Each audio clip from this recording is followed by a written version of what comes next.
audience is a convention of university administrators. Another time, high school teachers of English. Another time, a women's alumni group.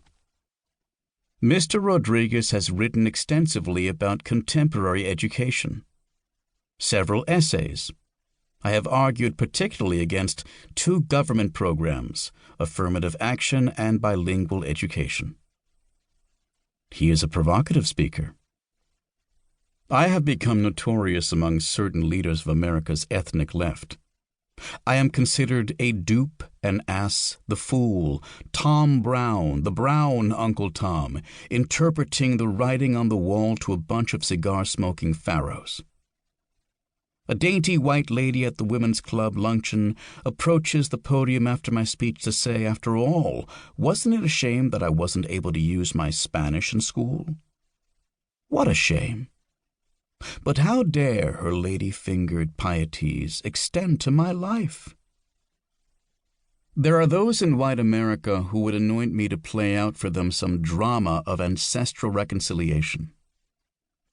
Perhaps because I am marked by indelible color, they easily suppose that I am unchanged by social mobility, that I can claim unbroken ties with my past. The possibility.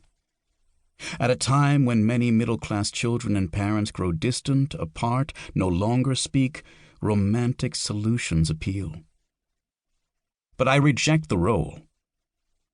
Caliban won't ferry a TV crew back to his island, there to recover his roots. Aztec ruins hold no special interest for me.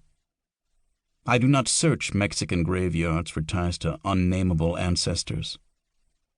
I assume I retain certain features of gesture and mood derived from buried lives. I also speak Spanish today, and read Garcia Lorca and Garcia Marquez at my leisure. But what consolation can that fact bring against the knowledge that my mother and father have never heard of Garcia Lorca or Garcia Marquez? What preoccupies me is immediate, the separation I endure with my parents in loss. This is what matters to me. The story of the scholarship boy who returns home one summer from college to discover bewildering silence, facing his parents.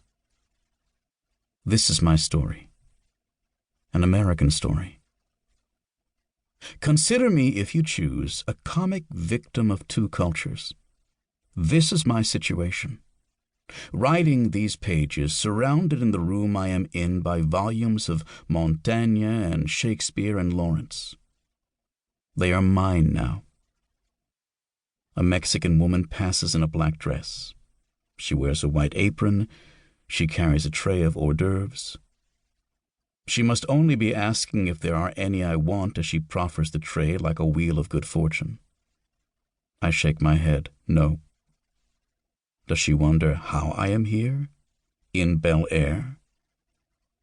It is education that has altered my life, carried me far.